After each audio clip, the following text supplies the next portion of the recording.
Hello folks, I'm going live today with Zana Morris, who's a super duper nutritionist, trainer and author of The High Fat Diet and also founder of Strong Nutrient Supplements. So let's get her to join.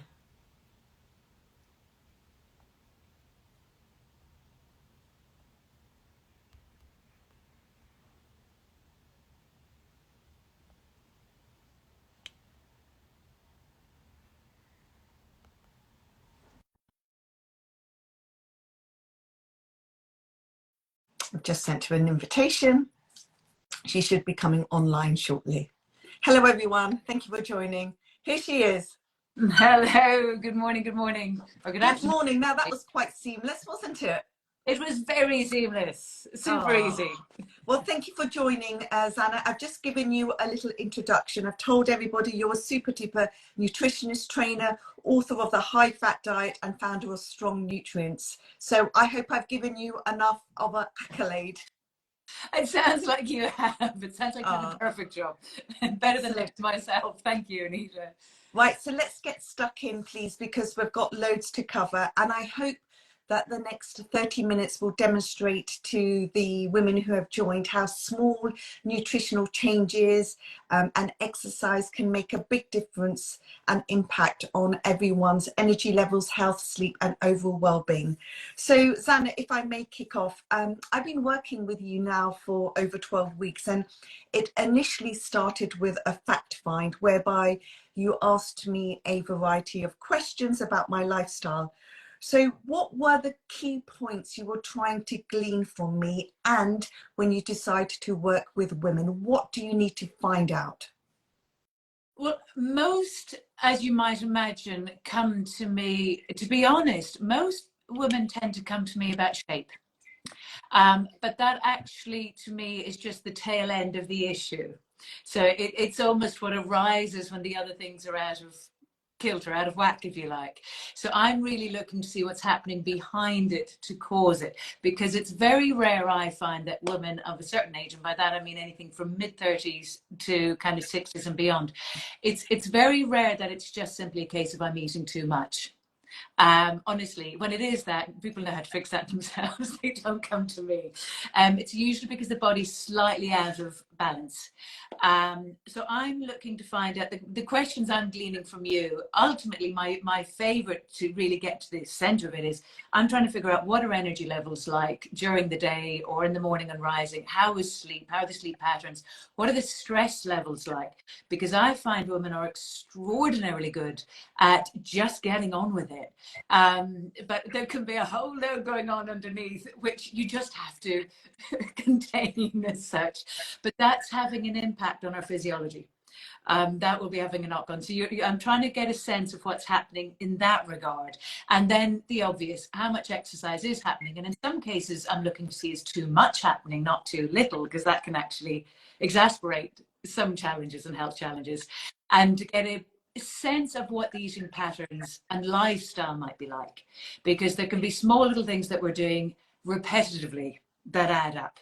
And often it's not the most obvious ones that people think. We all know we shouldn't do X and we should do more of Y, but sometimes we might be doing too much of one, not enough, and rather than not enough, and so on and so forth. So I'm trying to get a sense of every aspect, because that is usually what's causing the either incapacity to lose fat or the affecting the energy levels, or in some other cases, a loss of strength or an incapacity to build lean muscle. It's sort of all of that we're trying to recalibrate. Okay, fantastic. Well put. So in terms of how we've worked together, and I'm more than happy for you to share the information that I gave to you over our consultations, which were all via Zoom, which I feel worked absolutely perfectly. So Zana, could you please just talk through the process and the questions you asked me to glean why I needed supplements, how I needed to modify what I was eating, what sort of exercise I needed to incorporate more into what I did weekly, because fundamentally, from when we first spoke, you mentioned that I just needed a few fine tweaks because I was generally doing a lot of the right stuff. Yeah. So could you please just explain to the ladies how you have helped me, and I will interject as and when. The sort of questions you asked, why I needed to recalibrate certain parts of my life and what I ate and exercised. So please, over to you. Well, I'm looking for, the three for me biggest questions for me is what a person's energy is like, what their sleep is like, and their sense of feeling stressed is like. And I've always got a magic number in my head that if a client answers, I think, oh, that's fine. So I usually ask out of 10. And obviously this is not scientific. You're not getting blood tests or this. This is just instinctive. And people are actually much better than they give themselves credit for at instinctively knowing where they're sitting on these scales. So energy, for example, at a scale of 1 to 10, if it's 7, I'll think, okay, that's good enough. Let's see if we can get it up to an 8. I don't need it to be at a 9 or 10 to think somebody could have a really, really good life, quite frankly. If it is, that's fabulous. But I think, oh my gosh, in many cases with clients, I'm just trying to get it to 7. But if I can get it then to an 8 plus, I'm like, okay, now you're on your own. You're good. You don't need me. And can you remember what I said my energy levels were? I think, no, I hadn't expected you to ask this, but that's not a problem because I think I have your notes here. I'll have to. Well, I can tell you. Have you got it there? Yes. I think I could remember. I think it was a 7. It was a 7. It was a 7. I thought I could remember that. I just thought I better check that. So with you, it wasn't. I said to you, 7's good enough, but if I could get my energy levels up a little bit more, I would enjoy what I do even more. I could probably pack in a little bit more and not absolutely flake by 9:30. Exactly, that's it. And I do because the reason I remember the 7 because I remember thinking, oh, that's actually good enough. That's not, and hence the reason. And this is almost tracking back because sometimes I think with all of the information we get online and the Instagrams and everything else, we can almost get caught up in the process rather than the why. So, I mean, I'll explain in a second why I thought your nutrition was already very good, actually, not just quite good. But with respect, if energy is already at a 7, you're obviously doing something right. There's not necessarily major changes just to bring it up to the 8. So there was the energy side of it, there was the sleep side of it, and there's the sense of feeling stress side of it. And yours were all good enough. I think they could have been improved just a little bit, but they were good enough. And that to me will instantly tell me, well, clearly something is going right with the nutrition. And I'm very cautious about making big changes when somebody's doing good enough on everything. Because why would you fix something that's not broken? Usually it means just little tweaks to just step it up that little bit further. Exactly that. You wanted that bit more energy to sustain you through the day.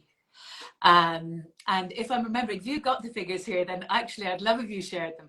I'm remembering, am I right in saying the stress it wasn't very high, but it wasn't as low as I'd have liked it to have been? Yeah, stress was around 8 because the juggle struggle is real. Yes. With work and just trying to manage everything. And I know I come across as cool, calm and collected on Instagram, but let me tell you ladies, that's not always the case, and I internalize quite a lot of stress. Yes. So I needed help with that. Yes. So that is a huge factor. Oh my gosh. I mean, if you think about this, I don't know why I'm thinking this analogy as we're speaking, but I am. Years ago now, I was in my early 20s, I decided to take up kickboxing. I was in Galway in the west of Ireland. And I was told that no matter how good you are just practicing, maybe, I mean, never mind with a punch bag, just with, sparring or that. They just said to me, the minute you go into a ring in a competition, instantly you will lose 30% of your power and stamina, just instantly. Just assume you're going to be 30% weaker. And the reason obviously being the psychology behind it. Suddenly you're a bit of rabbit in headlights, and that alone will drain you. So if you think if we're going around stressed, internalizing. It's a similar thing. It's like a plug. It's draining it, and that will have a knock-on effect. And the other thing with stress and cortisol levels, this is why I'm very keen to get a little bit of a grip on those, is cortisol helps the body break down muscle. It's exactly what we don't want, and the muscle is what gives us the stamina and the power. And the stress hormones, that cortisol can help us break it down, because the job of the cortisol, one of its jobs, is to access the sugar that we store in glycogen and muscle, so that we've got more fuel and energy to keep going. But we all know what happens when we eat sugar. You get a high, then you get a low. So you get the same high and low. The body's just getting the sugar out of the muscle stores. There's an insulin reaction and so on and so forth. So everything you can do to stabilize that, so you're coming from a much calmer space, has a knock-on effect out. It ripples out quite massively.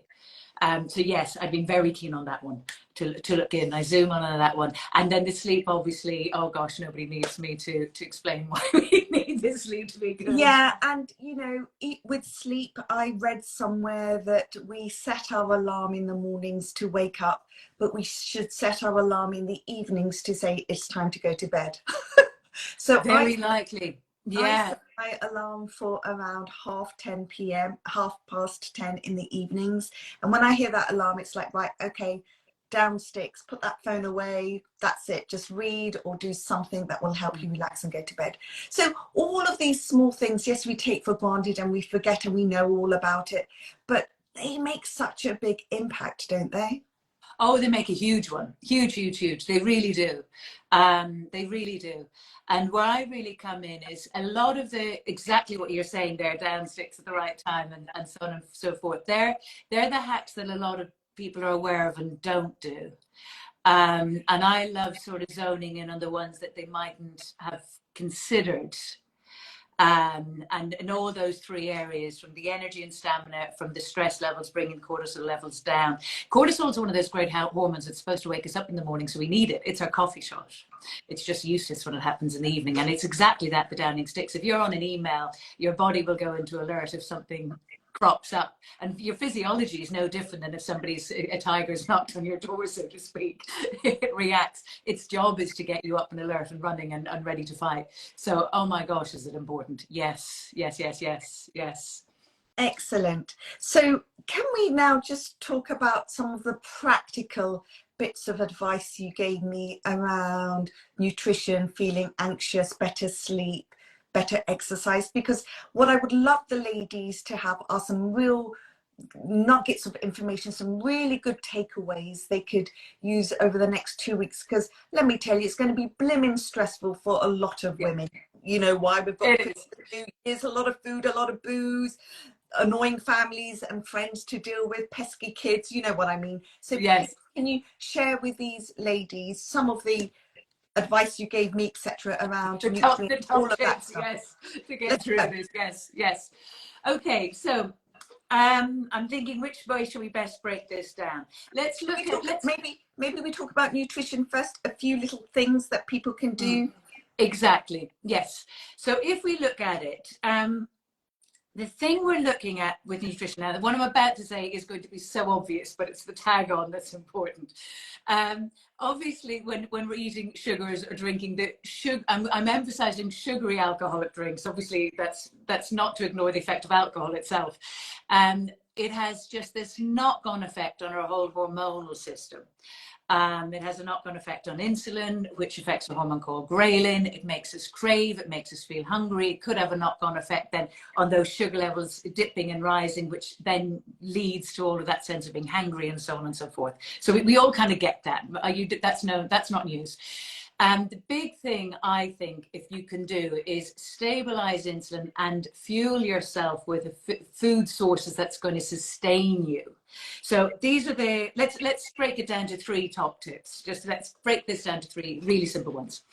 If you spike insulin in the morning, it's up for the day. It's very hard to get it back down. If you spike it in the evening, somehow your body seems to deal with it slightly differently. Our own hormonal balance is changing from morning till night. So we have a higher cortisol drive in the morning. Our sugar levels are naturally higher to give us the energy. Everything kind of shifts and changes the day goes on naturally before we even start eating. So a high sugary diet, or sugary breakfast, I should say. So something that's too high in carbohydrates or sweet be it jams, honeys, that kind of thing, could spike the insulin up. You're going to be hungry. I'm going to exaggerate 5 minutes later. It won't be 5 minutes later, but you'll be hungry very quickly. You'll get the high and the low through the day. So if you can get that breakfast right, that will keep you very steady. And I think both mentally as well as physically, it'll give you good energy and stamina, and it'll carry you. So it's not to say things are banned. It's just in the morning, get it right, and keep the morning one more to fats and proteins. So that could be eggs. It could be with a good quality, low glycemic carbohydrate. So like eggs and good rye bread, or eggs and avocado, fantastic. Smoked salmon, your yogurts and nuts, things like that will work super well, super well. And if you're going to go something like porridge, it is good and low glycemic. Don't go for fast, quick cook ones. Go for the slower cook ones. And I'm inclined to add some of the casein protein into it, and I'll explain why in a moment. But briefly, it ups the protein and lowers the hit. No, it's the big tub. Oh, It's the big one, the casein protein. Yes, I've got it there behind me under the light. You can see that big one. But I'll explain in a second where that really comes in on its own. So get the breakfast right. That's rule number one. And rule number two is don't graze. Eat as many times as you feel like. So if you want to have 5 meals in the day, have it, but don't graze. The grazing, it's a bit of a disaster. Every time you put something into your mouth and swallow it, the whole digestive system is going to kick off.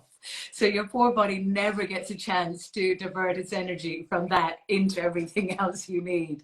It doesn't just, 5 blueberries versus, a meal of yogurt with the fruit type of thing. Your body still has to digest them. So it still has to kick everything off.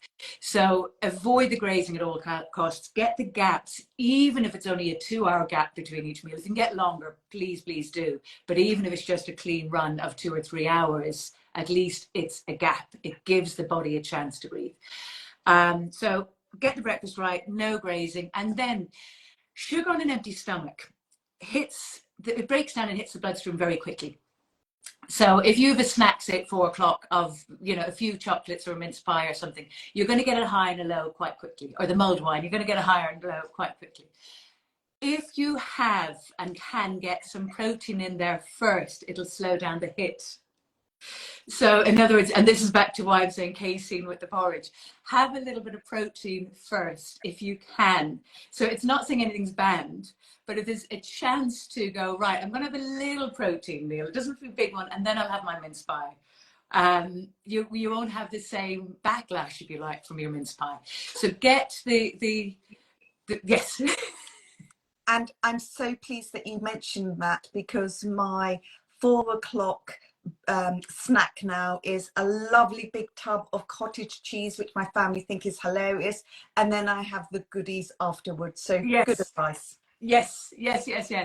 So it just slows down the sugar hit, so you don't get that insulin hit, sudden hit in the same way. It does less damage, and also you get even more benefit. This is just an aside. It's not an excuse, by the way, as in it's not a reason to run off and eat a load of sweets or chocolates or mince pies. But there is an advantage to having a sugar hit with your protein.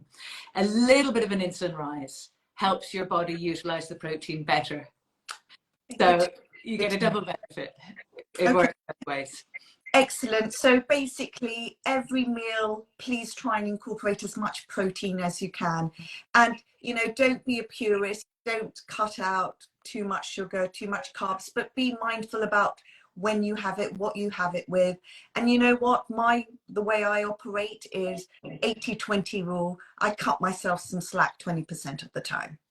100% do. 100%. Because if I'm 100% good all the time, then I'm more likely to fail. So I sort of cut myself some slack. So ladies, I do have fish and chips, donuts, crisps, but not all the time, in moderation. Right. Okay. So I'm conscious of time. So keep going. So we talked about nutrition, protein, and something that you recommended for me is to just increase my protein intake with this supplement, which I dilute in water. That's creatine. So, yes, creatine's brilliant. And I really mean that. I'm genuinely not just saying this because we have strong nutrients. It's brilliant. It needs some more. Just more.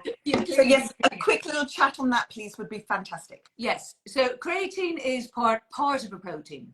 You get it in fish and you get it in meat, but they're the main sources of it. Your body produces a little bit of it all by itself.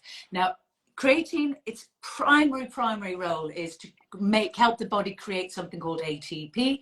ATP are, in essence, energy molecules. The ATP is what we use when we're sprinting for a bus, when we're running up an escalator. We use ATP. And we also use ATP, or more to the point, our brains use ATP, or relies on ATP more as we go through perimenopause and menopause and estrogen levels drop. So it helps our mental energy, memory, and that also. Now, as I said, the main sources are fish and meat. Every time you do high intensity training, one of the reasons I want to know what kind of training people are doing, you can use up your reserves very quickly. And what you notice when you supplement it, and vegetarians and vegans tend to be quite low in it, and as we age, we seem to need it a bit more. We just seem to get more benefit from it. Traditionally, it was athletes that used it, but now it really is older adults. I'm never sure what age older adults begins at, but they recommend it for older adults. So it makes a difference to stamina, recovery from training if you train, and the research shows great differences as well with memory and recall. So just your overall, and when you said staying power to get you through the day, that's kind of one of the things it should help with. I've noticed with this, I don't get so tired after exercise, and I've got less brain fog. So it's a small thing I've noticed, and my kids have picked up on that it has helped. Yeah. So in a small little way. Okay, so let's keep going. So what should we talk about next? Have we covered nutrition? Yeah, it's good enough with the nutrition. Just one little note on nutrition. You're right about getting that protein in. Fish, meat, eggs, but it can be lentils, it can be chickpeas, whatever versions you're getting in with your meals. And then probably the one thing I would say on that, just as a tip, is if you can have your evenings with more protein and your first meal of the day with slightly less, because sometimes too much protein in the morning can make you feel sleepy. Just do it the other way round. But 2 eggs is perfection. So it's not saying don't. It's exactly as you say, get it in with each meal. It will make a difference to your stamina, and you'll crave less. It'll make it so much easier to see the chocolates and mince pies and wave them and walk past. It really does. It makes a difference. Big one. Okay, fantastic. Someone's asked me what the protein powder is. I will list it later, ladies. All the information will be up on the live review shortly. Right, so we've talked about nutrition. Can we just talk a little bit about let's do exercise, but we're running out of time, so you've got to be quick on this bit. So the advice you gave to me, and whether there's any other supplements that can help with that. I love that. I didn't give it to you the advice in 2 minutes, but I will do my best. Okay, well, sorry guys. With being 53, you very kindly said that I need to do more strength and weight bearing. I know exactly what I said, but I didn't say it in 2 minutes, but I know exactly what I said. No, don't worry, I will say it in 2. Okay. 3 things with exercise. First is, please don't overtrain. If you're going to do hours, you're going to burn into your precious lean body mass. Your muscle is all you've got as you age. It's your greatest friend, and you do not want to lose it. It's everything we're trying to get back. So please don't overtrain. Keep the training down to either weight training, which is basically resistance, good resistance training. Proper weights is brilliant, or short high intensity training like sprints. So not the hour class, but keep it even down to 20 minutes if it's high intensity, or weight resistance training. Makes a huge difference to lean body mass, which includes bone density. Also though, if you want a really, really fast fast tip, 1 to 2 minutes of squats or press ups. You can do the press ups against a counter. If you've got dodgy knees or hips or not used to doing squats, just sit up and sit down on your sofa for 1 to 2 minutes. As many as you can, as quickly as you can. That actually does count as high intensity training. It gets the heart rate up. It has an impact on a hormone called growth hormone, which pushes protein back into everything. It seems to target insulin, so it targets belly fat. So that's something you could do regardless through Christmas, and it'll also clear your head and keep you sane and give you an energy boost. It takes 1 to 2 minutes. It's very quick. Okay, excellent. And then also I've been taking this, which is the Antarctic Krill Oil. Now that's also helps. So that says, well, brain and joint health, which is essential for us ladies going through menopause, isn't it? Oh, DHA, yes, DHA, both of them actually, and EPA.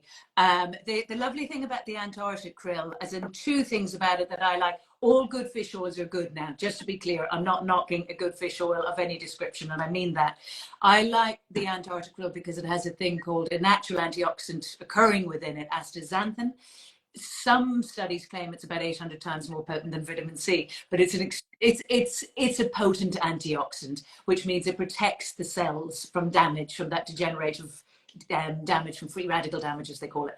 And it also seems to help that EPA DHA pass that brain blood barrier, so to speak, so it gets it into the brain.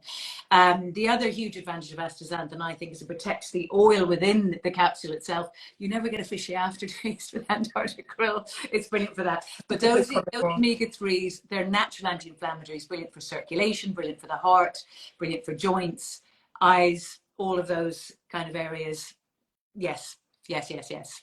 Excellent. So with the Antarctic Krill Oil and also the chill pill, both of them have worked very well with me together, because the chill pill has helped my anxiety levels. And I know when I'm getting anxious and worried about things, because I get a little bit more short-tempered and, dare I say, witchy and bitchy with the family. My kids will vouch for that. So I have actually found these two together have really worked well for me.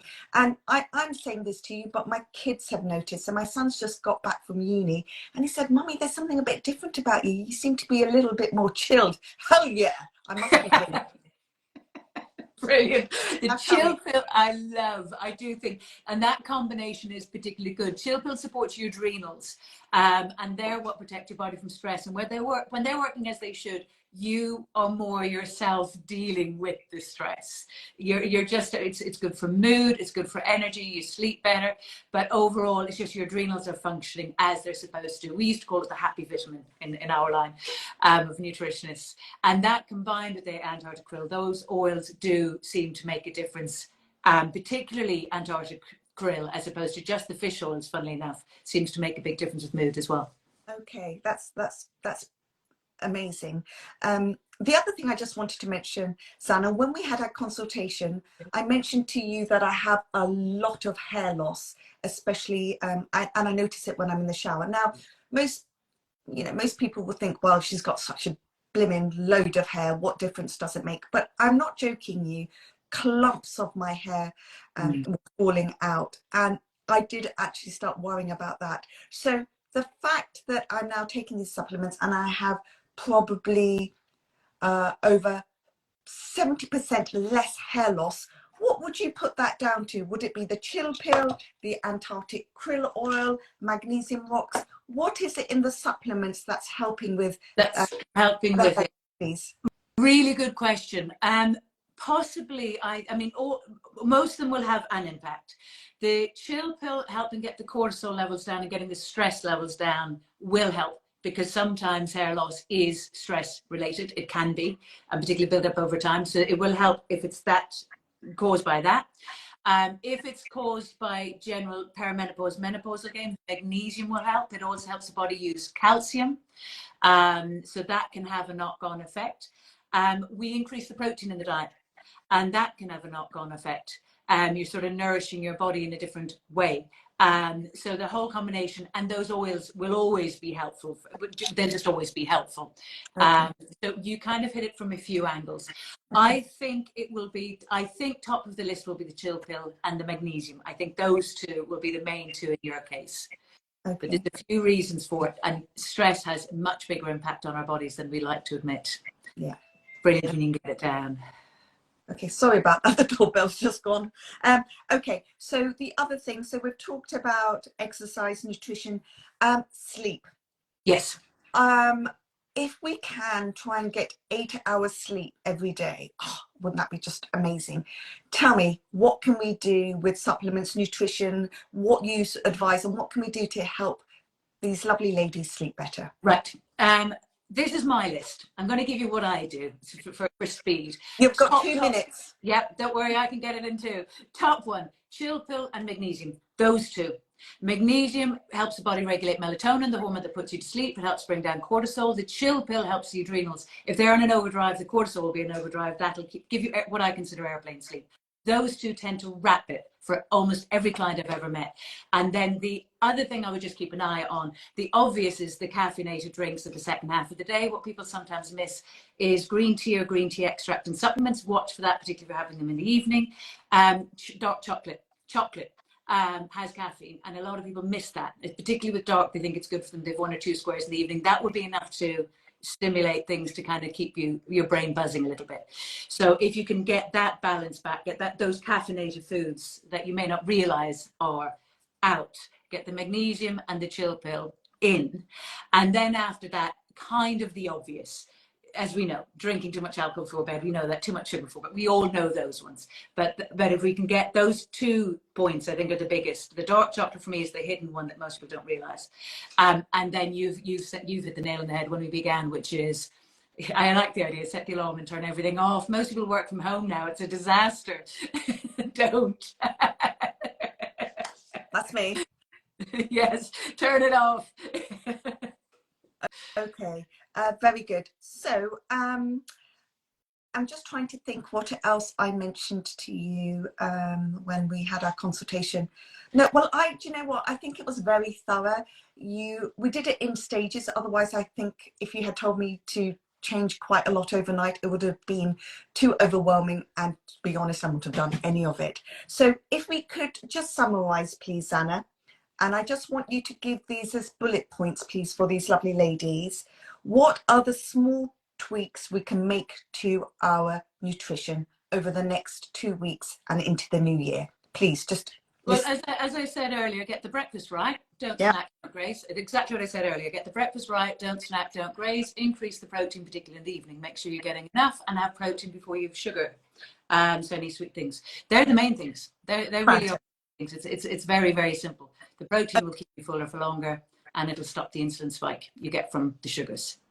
Brilliant. Then what are the small tweaks we can make to our exercise? So just to give you another example, what I do is when I don't have the hour or so to go on my bike or do proper exercise, I make sure I walk to the furthest loo in the house, and I make excuses to keep going up and down the stairs.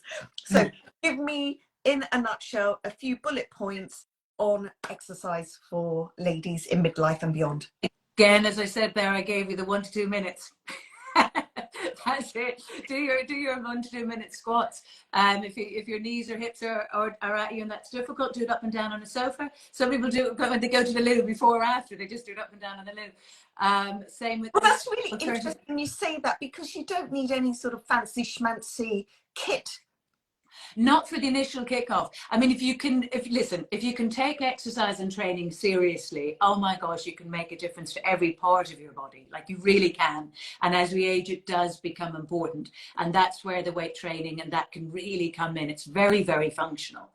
But just as a quick hack, if you like, as I like to call them, and just quick tips, just starting with that short. No, you don't need any quick. Literally, you can be boiling the kettle. You can put yourself at an incline with your hand on the kitchen countertop, so it's a slight angle, and do as many press ups as you can while that kettle's boiling. You'll feel your heart rate go up. You'll feel your energy go up. You'll strengthen your shoulders, your arms, your triceps, your chest a little bit, and you'll be working. Even your abs will work a little bit. So you'll be working. So it's just those. They call it snacking. I don't like the term for obvious reasons, as I've told everyone not to snack, but from an exercise point of view, they're calling it those snacks. Really makes a difference. Really does. Brilliant. We've touched on sleep. So could you also, because I know ladies want to have really beautiful glowing skin. I don't want to talk about anti-aging, but just to look the best they possibly can, regardless of their age. What supplements or key tips can you give on good skin health, please? Okay. Well, you just or is that too big a question, and we can do that on another? It's a great big question, but we'll give it to you very fast. I mean, we've touched upon it even in what we've done here. You've got to remember the skin is an organ, and its job is just to get rid of everything, and it needs to be fed like everything else. So protein, everyone panics about collagen and collagen supplements, but collagen is just lean body mass again. So everything that improves your lean body mass. So weirdly, if you're trying to improve muscle, you're going to improve your skin too. So protein, good quality protein, getting it in the diet. That creatine can indirectly be helpful, indirectly. Getting the oils in most definitely will help. Yes, exactly. Now, we haven't touched upon this, but it is naturally, one of the antioxidants is naturally occurring in that Antarctic krill, the astaxanthin. Antioxidants protect the body from damage you get from pollution and sunlight, and which basically cause the wrinkling, if you like. So good antioxidants help protect too, and that can go into kind of another topic. But if you just get your protein intake in, the pollutants that you eat or drink are obviously going to eventually come out on the skin. So just being mindful of that, I suppose. Not saying avoid everything, but the 80-20 rule can come in there. So get the protein in, keep the sugars on that as much as you can down, the inflammatory foods down, and get the antioxidants in. Astaxanthin's a naturally occurring one in that Antarctic krill, but by antioxidants, we're talking about your vitamin C's, your vitamin E's, your beta-carotenes, all those. They're great. They're great. They really do help. Excellent. So, yeah, overview. Weirdly, can I just say one last thing on that, how nutrition can affect? Years ago, I used to have a client that came once a year. She was an actress, and she worked in the West End, and she used to come to our gym once a year to do a 12-day program with them, where she went on a high-fat diet, fat and protein diet, and did high-intensity weight training for 12 days. She didn't do it for shape. Now, almost everybody does it for shape because you can lose quite a lot of fat, you firm up with it. She did it because her face looked better. She said it's a natural facelift. Oh, good. Love that. The training helps. The training tightens everything. Wonderful. So just to wrap up, and thank you for everyone who joined, and thank you so much, Zana, for joining. Could you please just tell the ladies, if they want to find out more about the nutrients, about the service that you offer, the one-to-one classes, about your book, where can they find you? Well, the nutrients are all on strongnutrients.com. So that'll all be there, www, as they usually are, strongnutrients.com, or you'll get us on Instagram at strongnutrients. Myself is pretty straightforward, zanamorris.com. I have a site there, and you can access me, email on, any of the emails on that will come straight to me, so I'll be able to answer questions that way, or on my Instagram here is Zan_Morris. And I'd be delighted to answer or help any way I can. Oh, thank you so much. Gosh, well, a lot of fantastic information you've imparted in this 35 minutes or so. So thank you so much for joining. Wishing everybody a Merry Christmas and good luck with your sleep, your nutrition, your exercise, your well-being, hair loss, skin health, all of that sort of stuff. Bye. Bye, Anita. Thank you. Thank you.